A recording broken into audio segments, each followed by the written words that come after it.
This is Freedom Global News. House of Representatives to amend mode of primaries in Electoral Act Bill. President Muhammadu Buhari vows to secure food in Nigeria. Nigeria Labour Congress demands salary review.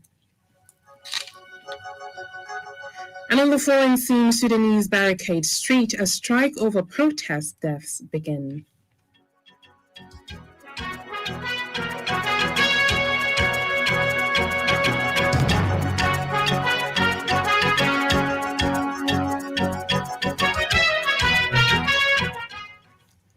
Possessing a permanent voter's card is a duty to all citizens. Please ensure you acquire yours. Good evening, you're listening to Freedom Global News on 99.5 FM. I am Hauwa Adamu Kiyawa. Today is the 18th January 2022, which is equivalent to the 15th of Jumada Thani, 1443 after Hijri. And now the news in full. The House of Representatives is set to amend the provision of direct primaries in Electoral Act Amendment Bill. The Speaker of the House of Representatives, Femi Gbadagbiamila, disclosed this today in his welcome remarks to members of the House. The Speaker said the version of the bill circulating is not the same as the version sent to President Muhammadu Buhari. He, however, assigned a committee to investigate. According to him, the argument that political parties do not have a proper register of all their members is an indictment of political parties, as he wonders how they are able to conduct elections through direct or indirect methods without a comprehensive register. The statement of the Speaker also ruled out hopes of overriding President Buhari on the issue. The lawmakers resumed plenary today after their Christmas and New Year break. President Muhammadu Buhari today in Abuja inaugurated 13 sky-high pyramids consisting of 1 million bags of paddy rice. Unveiling the Federal Capital Territory mega rice pyramids at the Abuja International Trade Fair Complex, the president said the event showed that the country was making steady and assured progress towards self-sufficiency in food production. The president expressed the commitment of his administration towards implementing homegrown policies targeted at securing food for all Nigerians. According to him, the unveiling of the pyramids is a testament to the fact that the Anchor Borrowers program of the Central Bank of Nigeria has started yielding fruitful results. He urged other agricultural commodity associations that were yet to participate under the Anchor Borrowers program to emulate the Rice Farmers Association of Nigeria, RIFAN, in supporting federal government's drive for food self-sufficiency. According to the president, the Anchor Borrowers program has so far supported over 4.8 million smallholder farmers across the country for the production of 23 agricultural commodities, including maize, rice, oil palm, cocoa, cotton, cassava, tomato, and livestock. The president also expressed the hope that the massive production of rice would translate to a reduction in the price of the commodity in the markets across the country. Meanwhile, Vice President Professor Yemi Osinbajo has commended the efforts of the Sir Ahmed Bello Memorial Foundation for making Sir Ahmed Bello's legacies memorable. Professor Yemi Osinbajo stated this today during the 8th Sir Ahmed Bello Memorial Lecture held at the Kano State Government House. He said Sir Ahmed Bello, popularly known as the Sardauna of Sokoto, is worth celebrating as he contributed immensely to the development of girl-child education, promotion of human development, where he described him as a man of peace and courage. Momentous occasion with you today, an event which honors the memory of a towering figure of our national history, Ahmadu Bello. I wish to thank the organizing committee for your kind invitation. While delivering his speech, the governor of Kano State, Abdullahi Umar Ganduji, appreciated the vice president for attending the historical event, as well as thanked the organizers of the event for hosting it in Kano. In his remarks, the chairman of the occasion, Ma'az Babangida Aliyu, described Sir Ahmed Bello as a man who has ample qualities, wisdom, and the fear of God. Correspondent Dara Onasser reports that papers were presented to the life, character, and contributions of late Sir Ahmed Bello, Sardauna of Sokoto. And on the sporting arena, Super Eagles interim boss Augustine Egavon says Nigeria will approach their final group stage game against Guinea-Bissau with the mindset of securing a victory. The Super Eagles qualified for the knockout round after securing 6 points from their first games against Egypt and Sudan, delivering dominant displays in both games. Correspondent Mohammed Sani Uba has details of this and other sports updates.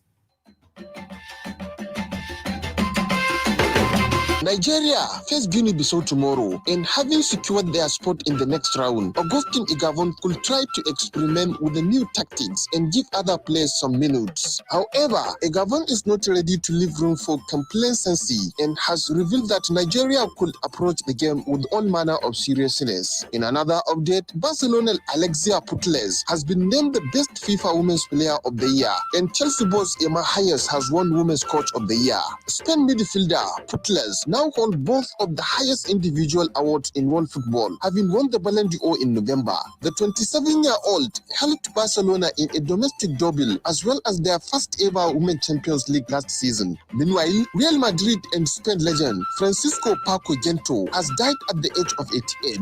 Gento spent 18 years with Madrid from 1953 to 1971, is the only player to have won 6 European Cups. The left winger made 600 appearances for the club and scored 182 goals, as he also held them to 12 league crowns, 2 Copa del Rey titles and 1 international cup.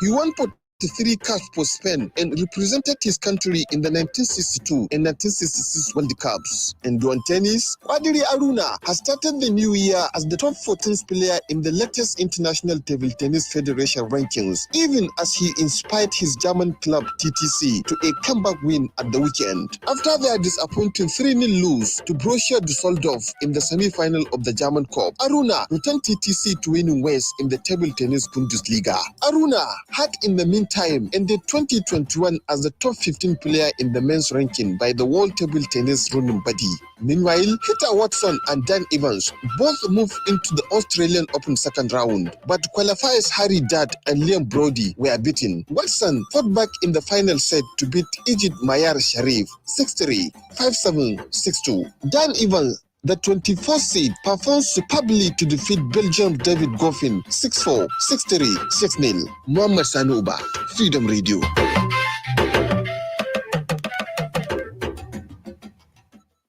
The global news is coming to you from Freedom Radio 99.5 FM. Musa, me kake nema a cikin kitchen? Masoyiyata, ina son cokali in sha magani.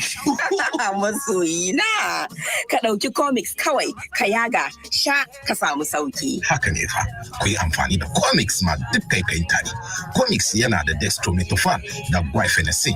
Kawai ku yaga ku sha, ku samu sauki yana kulele in ka sha. Aha, na samu sauki yanzu. Ina son comics. Comics, kamfani Orange Drugs Limited da ke yin kasuwanci da dilancinta. Maganin zai iya saka kasala. In alamar tarin bata tsaya ba bayan kwana 3, ka ga likitanka. Comics yana kulele.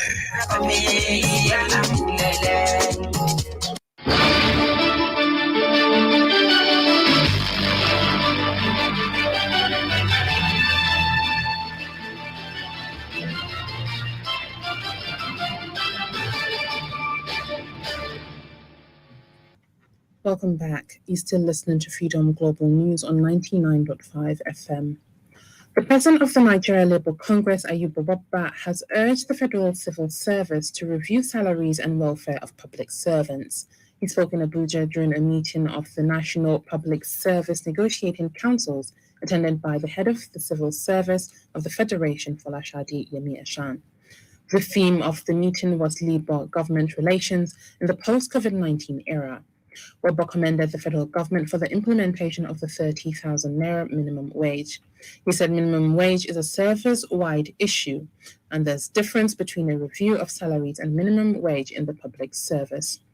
He noted that the civil servants, particularly those in the core ministries, departments, and parastatals, are actually the least paid. Responding, the head of civil service of the Federation said there could be consequences if salaries are reviewed upwards. She said at a meeting she had with Vice President Yemi Osinbajo last week, the latter put a caveat that by the time they raise the salaries of civil servants, they must be ready to set up and do the work that is expected of them, because there is going to be sanction and consequences. She noted that the government had constituted a committee on the harmonization of the salaries of both public and civil servants. She added that the committee was also saddled with the responsibility of comparing what the private and public sector workers earn to forestall shortchanging the public sector workers. The Kaduna State government has confirmed the outbreak of avian bird flu with an estimated population of 107,807 birds in farms in 3 local government areas of the state. The Commissioner for Agriculture, Ibrahim Hussaini, disclosed this at a stakeholders meeting with the Poultry Association of Nigeria today in Kaduna. He said that the affected farms are located in Chukum, Igabi, and Liri local government areas of the state. He said that tests were conducted by the National Research Veterinary Institute and were positive to highly pathogenic AI. He was represented by Pakachi Zakaria, Director of Veterinary and Livestock Services in the ministry. He said the 3 farms have been depopulated and decontaminated and are awaiting the result of the 4th farm. For tomorrow's weather forecast in some cities in Nigeria and parts of Niger Republic, here's the report.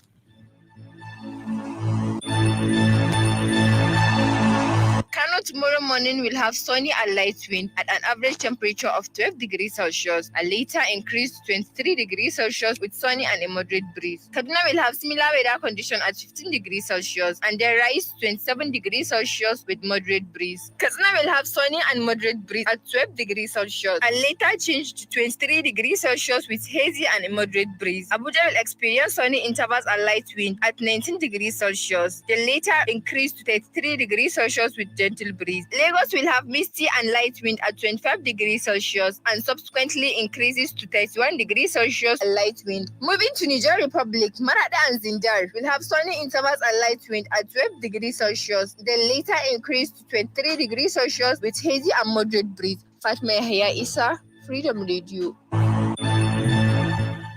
And on business, Muhammad Abba Abdullahi has updates. The services sector recorded slight growth in the 3rd quarter of 2021, sustained by the improved performances of the finance and insurance sectors. According to the CBN, in its 2021 3rd quarter economic report, the services sector grew in real terms in the 3rd quarter of 2021, while the industry sector dipped owing to the contraction of some of its activity sectors. The services sector recorded an improved growth of 8.41% year-on-year, in contrast to a contraction of 5.49% in the corresponding quarter of 2020. Finance and insurance, trade, and ICT subsectors dropped the growth, which grew by 23.23%, 11.90%, and 9.66% respectively. Meanwhile, power generation companies were paid a total of 311.1 billion naira after providing an invoice of 614.6 billion naira for electricity supplied between January and September 2021. Figures obtained by the Nigerian Electricity Regulatory Commission, NERC, a federal government agency, showed that the 25 power generation companies in the country recorded a shortfall of 302.5 billion naira in terms of the payment for power captured in their invoice. Muhammad Abba Abdullahi, Freedom Radio.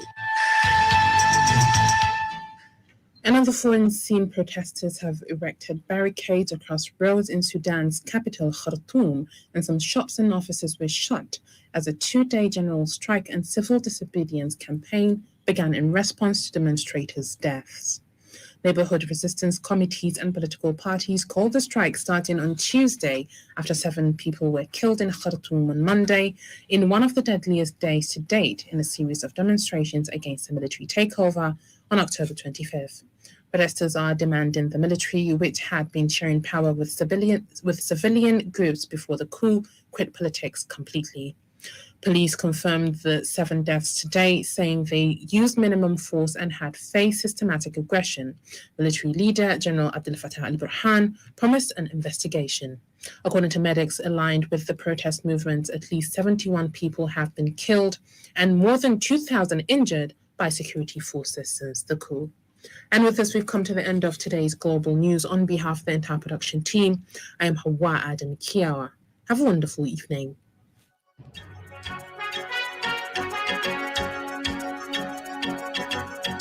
99.5 FM.